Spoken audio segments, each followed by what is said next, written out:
За бүгдээрэнд өдрийн мэнд хүргэе. Одоо яг богдуулын нэг басандаа нөгөө сүргийн эмнэлэгтэй талаар өгсөд ууланд явж байна. За тэр доор манай Энхри хайрт гэргийн минь манай охин хоёр явж байна. За бид гурав ээлжит биеийн тамираа буюу ууланд алхаад явж байна. Тэгээ би одоо хүмүүст тус болох зорилгоор, хүмүүсийг нэгтгэх зорилгоор ууланд алхаж байгаа хүмүүс магадгүй бүгдээрэнд нь хань хэрэгтэй байх, хамт явах хүмүүс хэрэгтэй байж магадгүй гэдэг ууланд аялагчдын групп гэдгийг одоо байгуулах уу гэдэг ийм одоо санал тавьж байна. Тэгээд энэ саналыг дэмжиж байгаа хүмүүсээ л тгийгээд ороод ирээрээ. Тэгээд би Facebook-ийн нөгөө паблик тийм ууланд аялагчид гэдэг ийм одоо тий Монголын ууланд аялагчид гэдэг групп байгуулъя. Ингээд та нар минь бүгдээрээ сайхан нэгдээд орвол одоо бас их сайхан байна. Тийм учраас одоо ууланд аялагчдын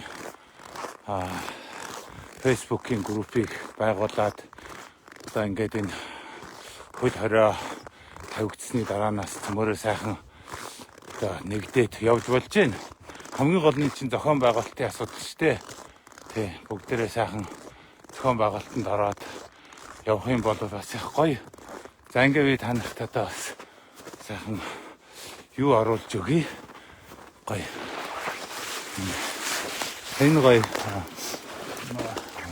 гацуур байна. За энэ гацуурыг би татлаа. Дээрээс одоо гоё юм бууж ирэх байх.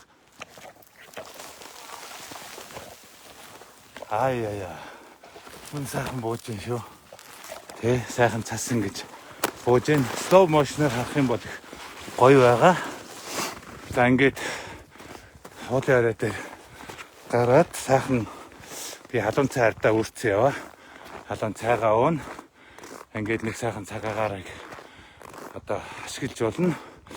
Тэгэхээр бол одоо манай ууланд хүмүүс нилээд явдаг юм байна лээ. Тий. Мэд мэдээрээ ууланд аялагчдын клуб гэдэг юм. Миний ах сайн нэгээр зүгээр тэгээч. Тэгэхгүй гинэ за. Бид гурав ингээд сайхан өгсөд явж гин. За ингээд бүр орой дээр нь гараад нэг жижигхэн цай пикник хийндэ. За ингээд ууланд аялагчдын Facebook группт нэгдэж ууланд аялцгаа хүмүүсээ би сайхан холбоод өгье. Зарим нэгэнд нь бас ингээд хамт явъя. За миний хувьд бол өдөр болгон ууланд явж байгаа шүү. За найзууд минь сайхан шеэр хийгээрэй.